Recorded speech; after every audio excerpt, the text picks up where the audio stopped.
जय माता दी मित्रों। आज हम इस वीडियो में जानेंगे कि वैष्णव माता कुमारी क्यों हैं। तो इसकी शुरुआत करते हैं।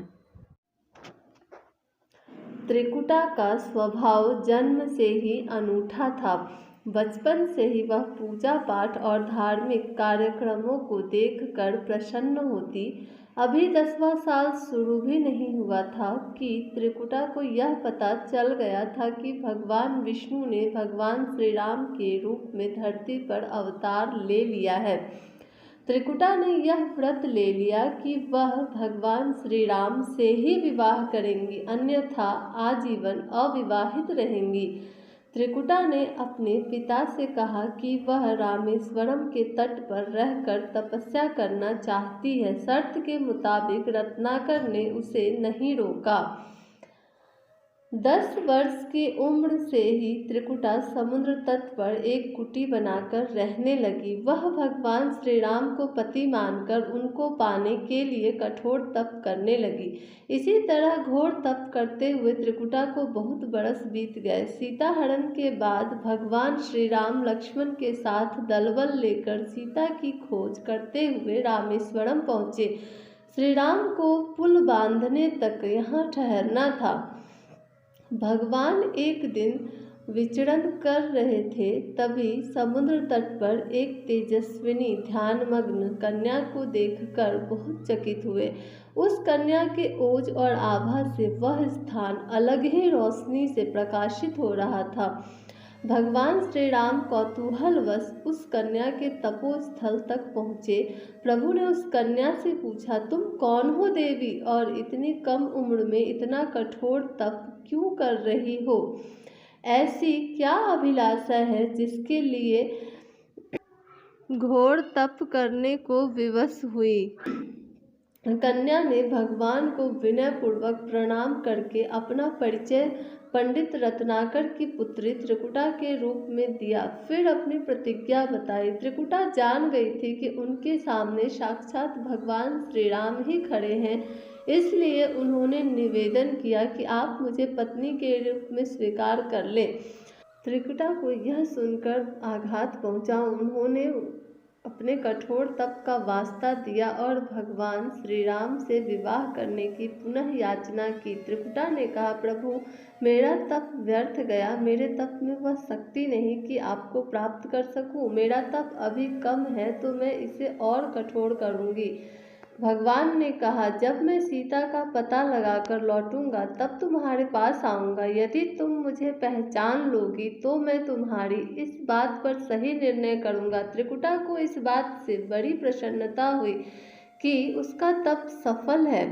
भगवान ने उन्हें वरण का एक मौका दिया। अब उन्हें अपनी स्वामी के परीक्षा में उत्तीर्ण होना है। इस प्रसन्नता के भाव से भरकर त्रिकुटा का उत्साह और बढ़ गया।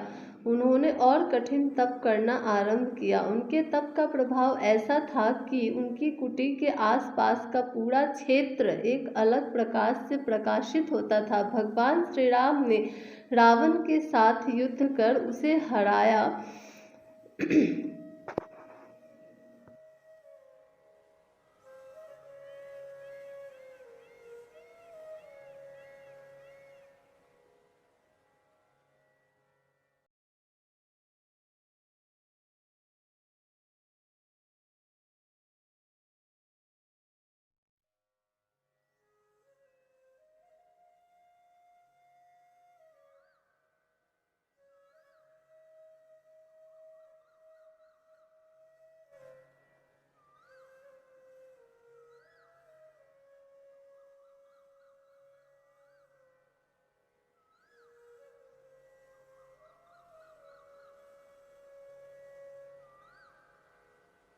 श्री राम ने एक अत्यंत बूढ़े ब्राह्मण का वेश बनाया और देवी त्रिकुटा के पास पहुँचे। प्रभु उनके पास कुछ पल रुके, पर त्रिकुटा उन्हें पहचान ही न सकी।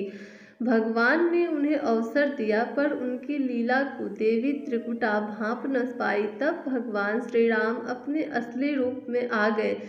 उन्होंने त्रिकुटा से कहा, देवी, मैं आपको दिए वचन के अनुसार आपके पास आया था, परंतु आप इस परीक्षा में सफल नहीं हो पाई। वैसे भी इस जन्म में सीता से विवाह कर मैंने एक पत्नी व्रत का प्रण लिया है, इसलिए तुम्हारे साथ विवाह तो असंभव ही था।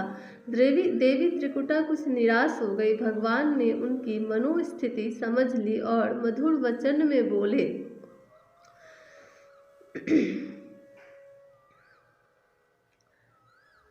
आपको निराश होने की आवश्यकता नहीं। आपका संकल्प पक्का है, इसलिए मैं इसे खाली नहीं जाने दूंगा। इस युग में मैं व्रतधारी होने के कारण विवश हूँ।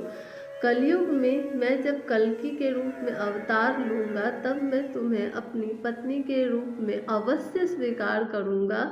तब तक तुम हिमालय स्थित त्रिकुट पर्वत पर जाकर तप करो और मेरे अवतार की प्रतीक्षा करो।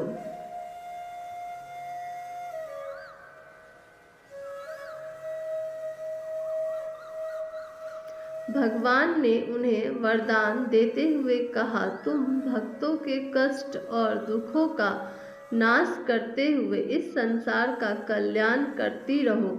विष्णु का अंश होने, उनके कुल में अवतार होने तथा विष्णु पूजक होने के नाते सारा संसार तुम्हें माता वैष्णो देवी के रूप में पूजेगा। कलयुग में तुम्हारे लिए कुछ भी अदेय नहीं होगा। जो भी भक्त भक्ति भाव से तुम्हारी पूजा अर्चना करेंगे, तुम उन्हें सर्वस्व प्रदान करोगी। भगवान श्री राम का यह वरदान देकर चले गए। त्रिकुटा श्री राम से मिले। इस वचन से अत्यंत प्रसन्न थी। उन्होंने प्रभु के आदेशानुसार संसार के कल्याण का संकल्प लिया। त्रिकुटा उत्तरी भारत के माणिक पर्वत श्रृंखला की 3 पहाड़ों वाले त्रिकुट पर्वत पर तप करने के लिए आ गई। वही माता वैष्णो देवी के नाम से विराजमान है। श्रीहरि का वरदान होने के कारण वैष्णो माता भक्तों की सभी मनोकामनाएं पूरी करती हैं। इसलिए माता का स्वरूप कुमारी का है। वह श्रीहरि के कल्कि अवतार की प्रतीक्षा कर रही हैं। यह कथा लोक श्रुति पर आधारित है और दक्षिण भारत की बहुत प्रसिद्ध लोक श्रुति है। माता वैष्णो देवी के श्रद्धा पूर्वक भक्ति के साथ आने वाले भक्तों की मनोकामना अवश्य पूर्ण होती है। Thanks for watching. Like, share and subscribe.